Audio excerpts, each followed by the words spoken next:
नमस्कार, आप सभी का स्वागत है। गणेश चतुर्थी की आप सभी को शुभकामनाएं। दोस्तों, गणेश जी ज्ञान और समृद्धि के अधिष्ठाता देव है।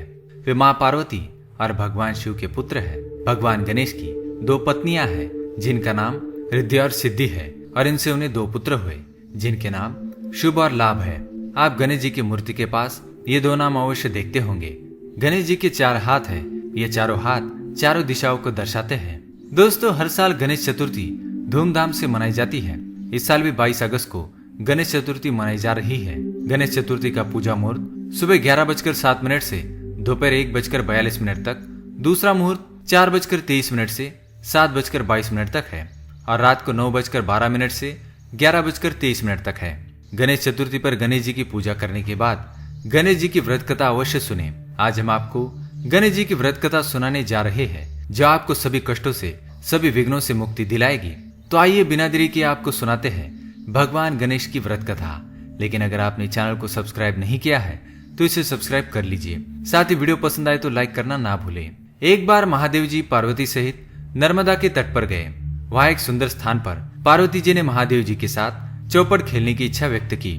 तब शिव जी ने कहा, हमारी हार जीत का साक्षी कौन होगा? पार्वती जी ने तत्काल वही की घास की तिनके बटोर कर एक पुतला बनाया और उसमें प्राण डाल के उससे कहा, बेटा हम चौपड़ खेलना चाहते हैं किंतु यह हार जीत का साक्षी कोई नहीं है।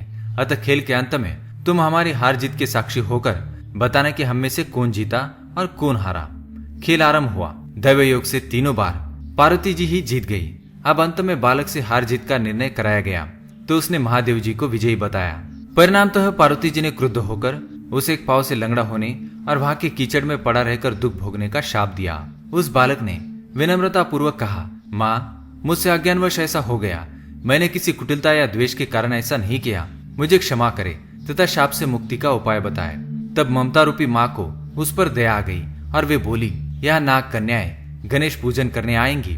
उनके उपदेश से तुम गणेश व्रत करके मुझे प्राप्त करोगे। इतना कहकर वे कैलाश पर्वत चली गई। 1 वर्ष बाद वहां श्रावण में नाग कन्याएं गणेश पूजन के लिए आई।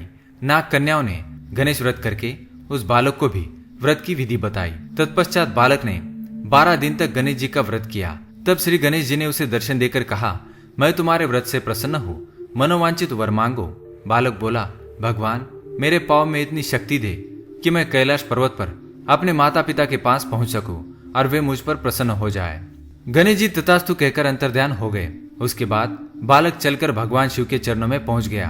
शिव जी ने उससे वहां तक पहुंचने के साधन के बारे में पूछा। तब बालक ने सारी कथा शिव जी को सुना दी।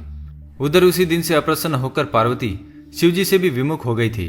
तदुपरांत भगवान शंकर ने भी बालक की तरह 21 दिनों पर्यंत श्री गणेश का व्रत किया, जिसके प्रभाव से पार्वती के मन में स्वयं महादेव जी से मिलने की इच्छा जागृत हुई।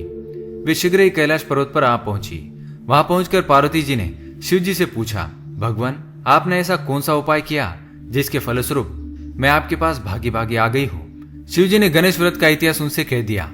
तब पार्वती जी ने अपने पुत्र कार्तिकेय से मिलने की इच्छा से 21 दिन पर्यंत 21-21 की संख्या में दूर्वा, पुष्प तथा लड्डुओं से गणेश जी का पूजन किया। 21 दिनों के बाद भगवान कार्तिकेय स्वयं ही माँ पार्वती से मिलने चले आए। उन्होंने भी माँ के मुख से इस व्रत का महात्म्य सुनकर व्रत किया और उन्हें भी श्री गणेश की प्राप्ति हो गई। ये थी श्री गणेश चतुर्थी की व्रत कथा। ये व्रत कथा आपको कैसी लगी हमें कमेंट में अवश्य बताएं। इसी तरह की कथाएं सुनने के लिए हमारे चैनल को सब्सक्राइब करें। धन्यवाद।